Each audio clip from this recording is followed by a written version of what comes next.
चार धामों में एक धाम जगन्नाथ जिस उत्कल प्रदेश में है, उसकी मिट्टी का चंदन अपने माथे पे लगाकर अपना काव्य पाठ प्रारंभ करना चाहता हूं। मैं ज्यादा कठिन कविता नहीं पढ़ता हूं, बहुत बड़ी सरल कविता पढ़ता हूं। छत्तीसगढ़ से आपके बीच आया हूं, पहले भी मैं इस कार्यक्रम में 2-3 बार आ चुका हूं। कविता आपके समझ में नहीं आई, इसलिए शायद मैनेजमेंट ने मेरे फिर बुलाया। इस बार कोशिश करता हूं कि आपके समझ में आ जाए। हम ज्यादा कठिन कविता नहीं सुनाते हैं। जब आज हमारी ट्रेन 6 घंटे लेट हुई तो हम समझ गए कि मोदी जी सही कहते हैं कि अच्छे दिन आने वाले हैं। हम तो बहुत जल्दी टेंशन में आते हैं। वीर जी बैठे हैं सामने में, जितने सिख बैठे हैं उनकी पगड़ी को गुरुद्वारा समझ के प्रणाम करता हूं। और ये कहना चाहता हूं, पवार जी ने कहीं लिखा है कि हम कर्जा खाए बैठे हैं गुरु गोविंद सिंह की संतानों का, हम क्या मूल्य चुकाएंगे इनके आंखों के पानी का, जिनकी पूजा करते हैं आजादी के आधारों में, जिनके 2-2 बेटे चुन गए दीवारों में। इससे ज्यादा चमचागिरी मैं आपकी नहीं कर सकता। ज्यादा कठिन कविता मैं नहीं पढ़ता हूं। मल्लिका शेरावत ऐसी धार्मिक टाइप की सुनाता हूं, एकदम मन लगा रहेगा, क्योंकि मेरे को मालूम है इस देश के जवान नहीं बिगड़ रहे हैं, इस देश के बुढ़े ही बिगड़ रहे हैं। हिंदुस्तान का आदमी बाहर से कितना भी अटल बिहारी हो, अंदर से नारायण दत्त तिवारी ही होता है।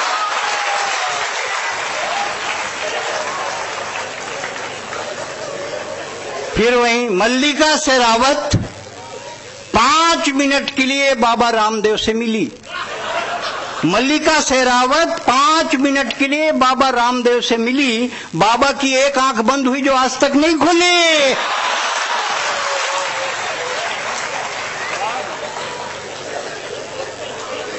राखी सावंत अभी वो बता रही थी, यत्र नार्यस्तु पूज्यन्ते रमन्ते तत्र देवता। हमारे मित्र संजय झाला बहुत बढ़िया बात बोलते हैं। बोले हमारी एक जिज्ञासा है, यत्र नार्यस्तु पूज्यन्ते वहीं क्यों रमन्ते देवता, दूसरे जगह क्यों नहीं रमनते?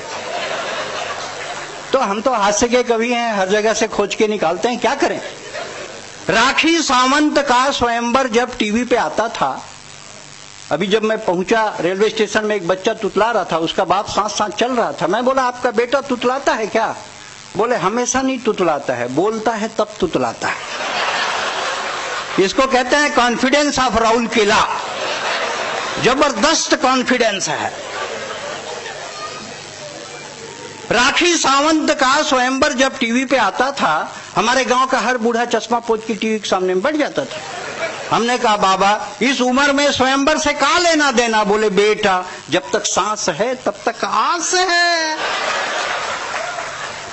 जब तक सांस है तब तक आस है। ये स्वयंवर में कौन धनुष तोड़ना, इसमें तो अपना भी चांस है। हे भगवान किसी को ऐसी सजा मत देना, राहुल जैसी जवानी मत देना और अडवाणी जैसा बुढ़ापा मत देना। अब क्या हम बहुत जल्दी टेंशन में आते हैं। मोदी जी कहते हैं कि न खाऊंगा न खाने दूंगा।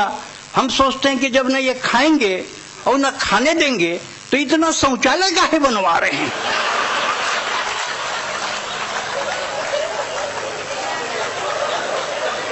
सांस लेना है ताली बजाओ।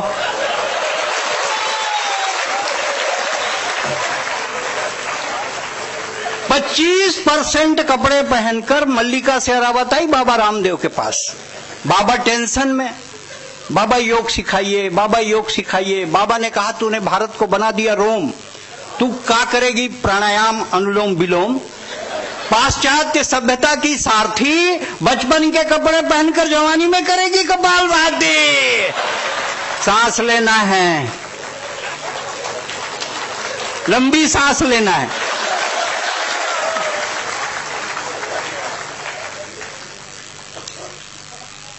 जब हमारी पत्नी खुश होती, जब मैं आया ये लोग ना सब मेरी सुंदरता की बात कर रहे थे। दरअसल क्या है, बेसिकली ये लोग मेरी सुंदरता से जलते हैं। इनको पता नहीं है कि भगवान कृष्ण के हाथ से रोटी कौन छीन के ले गया। हुआ काग के भाग बड़े सजनी, हरी हाथ से ले गए माखन रोटी। कौवा ले गया, कबूतर नहीं ले गया, वो तो साला लव लेटर ही पहुंचाते रहा। कबूतर जा जा जा, पहले प्यार की दूसरी चिट्ठी तीसरे को दिया। सांस लेना है।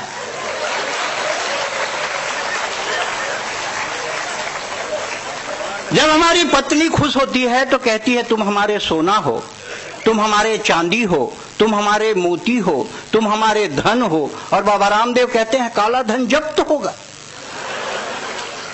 और भारत सरकार कहती है कि काला धन जब्त भी होगा और सार्वजनिक भी होगा। लादेन मरा, हम बहुत टेंशन में आ गए।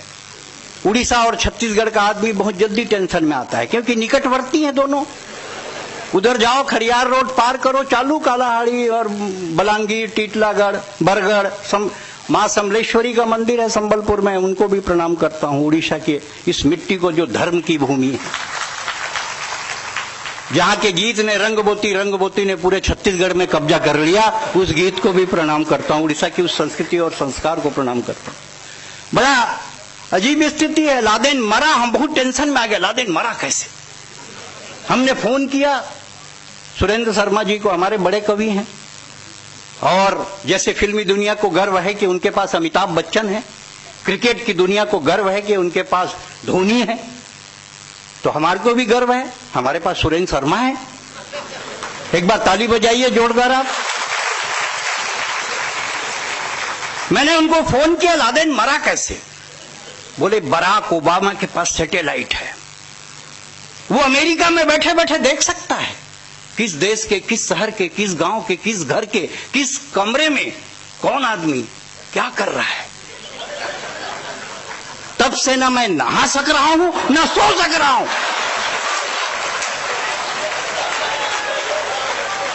तब से मैं नहा सक रहा हूं ना सो सक रहा हूं। यहां स्नान करे गरीब सुदामा और वहां हुस्न का दीदार करे ओबामा। सांस लेना है।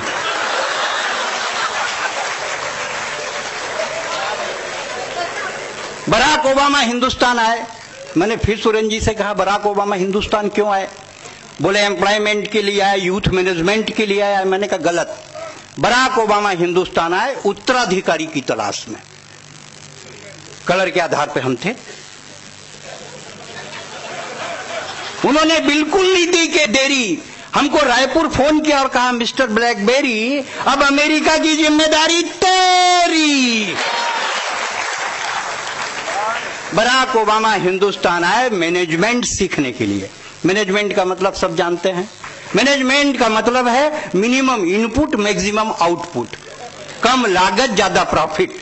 जैसे आज ये कवि सम्मेलन आप कर रहे हैं, मिनिमम इनपुट मैक्सिमम आउटपुट, इसको बोलते हैं मैनेजमेंट। और मैनेजमेंट के सबसे बड़े गुरु हिंदुस्तान में रहते हैं, उनका नाम है बजरंग बली। लंका में आग लगाई, मिट्टी तेल रावण का, माचिस रावण का, कपड़ा रावण का, लंका भी रावण की। जीरो इन्वेस्टमेंट मैक्सिमम प्रॉफिट, इसको बोलते हैं मैनेजमेंट।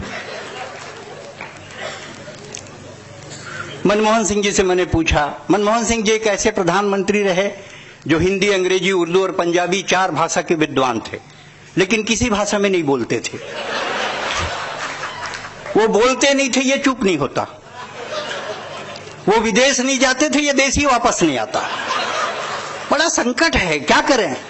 मोदी जी कहते हैं मैं तो मंत्रालय में हूं, सेक्रेटरीट में हूं, सचिव हूं राजभाषा में, छत्तीसगढ़ शासन में हूं। बोलते हैं कि 18 घंटे काम करिए। ठीक है भाई, 18 घंटे अधिकारी हैं, जितने घंटे बोलोगे उतने घंटे काम करें। बोले 4 बच्चे भी होना चाहिए। अरे भाई, कुछ तो होमवर्क के लिए टाइम दोगे कि नहीं दोगे? मतलब कुछ भी जैसा मना है वैसा। मनमोहन सिंह जी मिले, मैंने मनमोहन सिंह जी से पूछा आपने कभी रामलीला में पाठ किया है? अंगद, बाली, सुग्रीव, हनुमान का रोल किया? बोले नहीं जी, मैंने तो कभी पाठ नहीं किया। आप प्रधानमंत्री के रोल को जबरदस्त कर रहे थे। बोले रोल कौन कर रहा था? हम तो मजा ले रहे थे। मजा ले रहे थे। हवाई जहाज में तोता और बंदर जा रहे थे, तोता ने घंटी बजाई तो एयर होस्टेस आई, क्या चाहिए? बोले कुछ नहीं, मजा ले रहा हूं। बंदर बोले तू तो बढ़िया मजा ले रहा है। बंदर ने घंटी बजाई, फिर एयर होस्टेस आई, क्या चाहिए? बोले कुछ नहीं, मजा ले रहा। एयर होस्टेस ने जाकर पायलट को बताया, पायलट ने कहा दोनों को फेंक दो। फेंकने लगे तो तोता ने बंदर से पूछा, उड़ना आता है?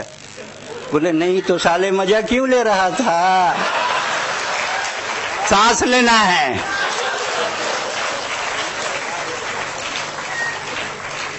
तू भी अन्ना, मैं भी अन्ना, नेता मिलके चूसो गन्ना। बाबा रामदेव को मशीन में फंसाए, बोले अन्ना को भी फंसाओ। 13 दिन का सूखा अन्ना कहां से रस निकलता? 13 दिन का सूखा अन्ना कहां से रस निकलता? केंद्र सरकार ने दिखाया दम, 2 नींबू फंसाया, एक कपिल सिब्बल, एक Chidambaram. Chidambaram means always wear lungi, lungi is party wear. Air condition, नीचे से हवा जा रही है। इडली डोसा खाया है, चेहरा खिला है, हमको लगता है इसको भी मोटा माल मिला है।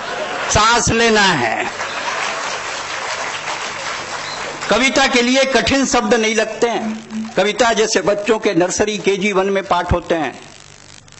आज अब जितने लोग यहां बैठे हैं, मेरा दावा है सबके बच्चे कॉन्वेंट में पढ़ते हैं और पैदाइशी कंफ्यूज है।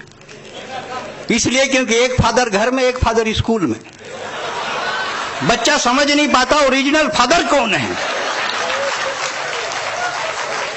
आप किसी के घर जाइए, जाके बैठिए, 1 कप चाय रखेंगी चाची जी और बच्चे को बुलाएंगी, टाई बांध के एक नंगा बच्चा आएगा और पोयम सुनाओ। चालू ding dong bell, push in the well, who put her in, little Tommy Din, who put her out, little Tommy stop, जाने जाने यस पापा ईटिंग शुगर। ले जा ले भाभी, बहुत भारी पड़ रही तेरी चाय। आप अपने बच्चे को अंग्रेजी पढ़ाएं, कोई बड़ी बात नहीं, लेकिन आप अपने बच्चे को हिंदी और अपनी मातृभाषा जरूर पढ़ाएं।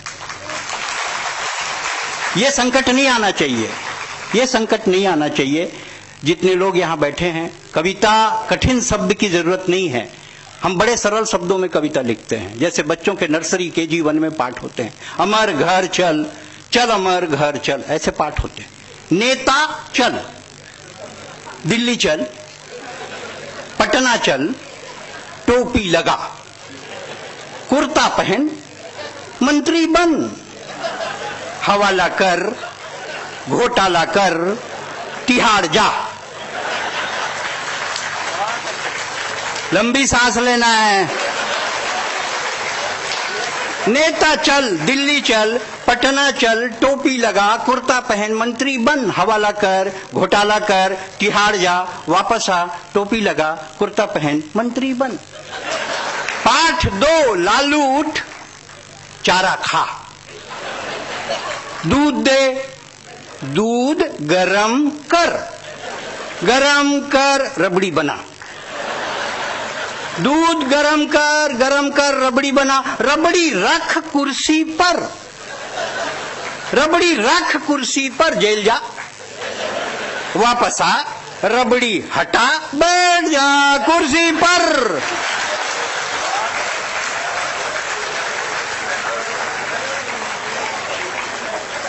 जितने लोग यहां बैठे हैं, मेरा दावा है दिन में 20 बार एक डायलॉग बोलते हैं। हर कोई बोलता है, चाहे वो छोटा हो, बड़ा हो, अमीर हो, गरीब हो, हर कोई बोलता है। टाइम नहीं है। हर कोई बोलता है, टाइम नहीं है। जो 24 घंटा निहायत खाली फालतू बैठा रहता है, वो भी बोलता है टाइम नहीं है। अब आप सेल के इतने बड़े बड़े अधिकारी हैं, कम से कम थोड़ा तो पढ़े लिखे होंगे, मतलब। इसलिए मैं आप लोगों के सामने एक सवाल रखना चाहता हूं। पूरा देश कहता है टाइम नहीं है, टाइम नहीं है, टाइम नहीं है, और हमारी आबादी 121 करोड़ होगी। पूरा देश कहता है टाइम नहीं, और हमारी आबादी 121 करोड़ होगी। टाइम नहीं है तो इतनी, तो टाइम मिल जाए तो कितनी। जिसको देखो टाइम नहीं है, टाइम नहीं है। राउरकेला के बिल्कुल करीब छत्तीसगढ़ है, रायपुर है, बिलासपुर है, दुर्ग है। आप लोग आते रहते हैं। खूब डेवलपमेंट हुआ राज्य बनने के बाद। दुर्ग में तो खूब काम किया सरोज पांडे जी ने। क्या सड़कें हैं, मल्टीप्लेक्स, समृद्धि बाजार, मरघट शमशान घाट तो वीर जी इतना बढ़िया बनवाया है, देखो तो मरने का मन करता है। पूरे चबूतरे में ग्रेनाइट। ये अर्जुन सिसोदिया का बोला का चबूतरा है, हम बोले ज्यादा पसंद है तो लेट जाओ। बोले आपकी बात सही है, पर हमारे पास टाइम नहीं है। टाइम नहीं है भाई साहब, जिसको देखो टाइम नहीं है। बच्चा पैदा होते ही फेरेक्स, लैक्टोजन, बोनीजान, ग्राइप वाटर, एब्डेक खाता पीता है, डायरेक्ट चलने लग जाता है। उसकी माँ कहती मेरे बेटा, मेरे कान्हा, मेरे लाल, घुटनों के बल चल, थोड़ी बाल लीला कर। बच्चा कहता माँ तेरी बात सही है पर मेरे पास टाइम नहीं है। टाइम नहीं है भाई साहब, जिसको देखो टाइम नहीं है। टाइम नहीं है भाई साहब व्यापारी के पास परिवार के लिए, टाइम नहीं है नेता के पास सरकार के लिए, टाइम नहीं है पुलिस के पास रक्षा के लिए, और टाइम नहीं है शिक्षक के पास शिक्षा के लिए। टाइम नहीं है, टाइम नहीं है, टाइम नहीं है भाई साहब, जिसको देखो टाइम नहीं। ना संस्कार के लिए टाइम है, ना संस्कृति के लिए टाइम है। बेटियां बैठी हैं, अभी बेटी के भ्रूण की हत्या का बहुत मार्मिक गीत सरिता जी ने प्रस्तुत किया। बेटी होती क्या है, फली फूली टहनियां जड़ों के तरफ मुड़ी रहती हैं। अरे बेटियां कहीं भी रहें माँ बाप से जुड़ी रहती हैं। बेटियां कहीं भी रहें माँ बाप से जुड़ी रहती हैं। बेटों के साथ माँ बाप रहते हैं, उन्हें आभास होता है। और बेटी 7 समुंदर पार शिकागो में हो और माँ राउरकेला में खांस दे तो बेटी को एहसास होता है। हमें इन संस्कारों को जीने वाले लोग, लेकिन क्या करें, हमारे पास टाइम नहीं है। अरे पड़ोसी के दुख के लिए और अपनों के सुख के लिए भी हमारे पास, आज तो डॉक्टर ऑपरेशन करके स्टिच बंद ही नहीं करता, टाका तो लगा दे। टाइम नहीं है, टाइम नहीं है भाई साहब। रहस्य में आ गया मोबाइल। मोबाइल मतलब झूठ बोलने की मशीन ही। अर्जुन सिसोदिया 1 घंटे से मोबाइल में बात कर रहा है। किससे कर रहा है भैया? बोले पत्नी से। 1 घंटे करता है, मेरी थोड़ी है। टाइम नहीं है। आदमी 24 घंटे मोबाइल लेकर चलता है, मोबाइल लेके खाता है, मोबाइल लेके नहाता है, और तो और टॉयलेट जाता है वहां भी मोबाइल ले जाता है। टॉयलेट में गया, निपटा, मोबाइल में SMS आ गया। पानी अमूल्य है, इसे व्यर्थ ना बहाएं। पानी अमूल्य है, इसे व्यर्थ ना बहाएं। अब पानी नहीं बहाएं तो बाहर कैसे आए? टाइम नहीं है, टाइम नहीं है भाई साहब। आजकल लड़के लड़कियां माँ बाप का नाम नहीं पूछते, मोबाइल का सीरीज पूछते हैं। 2 लड़कियां जा रही थी, आपस में बात कर रही थी, तेरा कौन सा S4? तेरा? बोले मेरा भी S4। पीछे से मैं उनके ऊपर गिर गया, बोले हट 3210 नोकिया। मैंने कहा हाँ मैं 3210 नोकिया हूं, मेरी खपत बहुत कम है, पर एक बार बैटरी को चार्ज करके देख, इस बैटरी में बहुत दम है। टाइम नहीं है, टाइम नहीं है, टाइम नहीं है भाई साहब। आप जिंदगी भर बोलिए टाइम नहीं है, लेकिन अगर कोई बेबस औरत सड़क पर इज्जत बचाने के लिए गुहार लगाए, अगर कोई, दामिनी को याद कर लें, अगर कोई बेबस औरत सड़क पर इज्जत बचाने के लिए गुहार लगाए, कोई अंधा सड़क पार करने के लिए लाठी थमाए, कोई विदेशी सरहद पार करके हिंदुस्तान में घुस जाए और सेल आपको अपने अगले कवि सम्मेलन में बुलाए, कभी मत कहिएगा टाइम नहीं है। टाइम